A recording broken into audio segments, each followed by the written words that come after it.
అందుకే ఇప్పుడు అక్కడ ముందు నుంచి ఇప్పుడు చెప్పాల్సినట్టు ఏం చెప్పేసినాం మనము. ఈ చూపుకి కానీ మీరక్కడికి కానీ ఇవన్నీ మాట్లాడేసినాం. ఇవన్నీ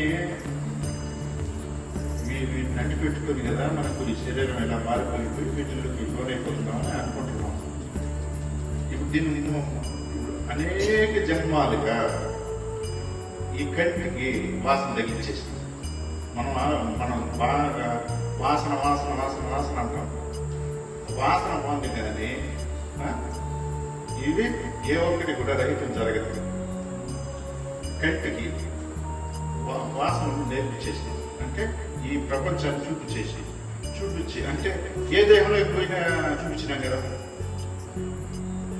పిల్లికి పోయినా, నక్కకు పోయినా, కుక్కకు పోయినా, పాముకు పోయినా, ఎలుగుకి పోయినా, ఆవుకు పోయినా, ఏ ఒక జంతువులకు పోయినా, శరీరం ఎత్తున ఏ జంతువు అయినా శరీరమైనా ఏ శరీరమైనా కూడా దానికి దృష్టి ఉంది. ఆ దృష్టితో చూసి ప్రపంచాన్ని ఆ వాసన నేర్పించాం. మనం ఏమనుకుంటున్నామంటే ఇప్పుడేం చూసినాం మన ఆలోచన ఏమంటే ఇక్కడికి పరిమితం అయిపోయింది. దీనికి కన్నే ఇది కనుకుంది కానీ దీని వెనకాల పరిణామం మనకు తెలియదు కదా. దీనికి చైతన్య శక్తి వస్తానే దీనికి ఉన్నటువంటి గుణగణాలన్నీ ఇప్పుడు ఎట్టొచ్చినాయి. ఈ సూప్ అనేది ఒక్కొక్కరు ఒక్కొక్క రకంగా చూస్తున్నాము. ఎన్ని రకాలుగా చూస్తున్నాం ఈ చూపుని. ఇప్పుడు ఆ చూపు ఇన్ని రకాలుగా మారినట్టంటే ఆ వాసన లేకపోతే ఇక్కడ చూపు ఎక్కడ వాసన బలం అంటున్నాం. ఆ వాసన బలం ఎక్కడి నుంచి వచ్చింది?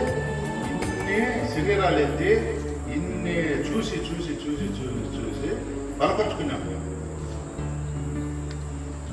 ప్రపంచాన్ని ఇన్ని రకాలుగా ఆనాడే చూసుకొని మళ్ళీ ఇప్పుడు ఈ శరీరంలోకి వచ్చినాక ఇప్పుడు అవన్నీ తోడైపోతుంది. ఈ కంటికి అవే బలం వచ్చేస్తుంది. అందుకే ఇప్పుడు ఇది చూడద్దురా ఆయన అంటే పోతుంది. తప్పనిసరిగా ఎందుకు పోతుంది అంటే దానికి ఆ బలం ఉంది. ఇప్పుడు దానికి రైతు పడలేదు. చూపుకి దృష్టికి ఇవేమి రైతు పడనప్పుడు అది పూర్తిగా ఆమాసంలోనే ఉంది కాబట్టి దానికి తగ్గితే ఈనాడు చూస్తారు.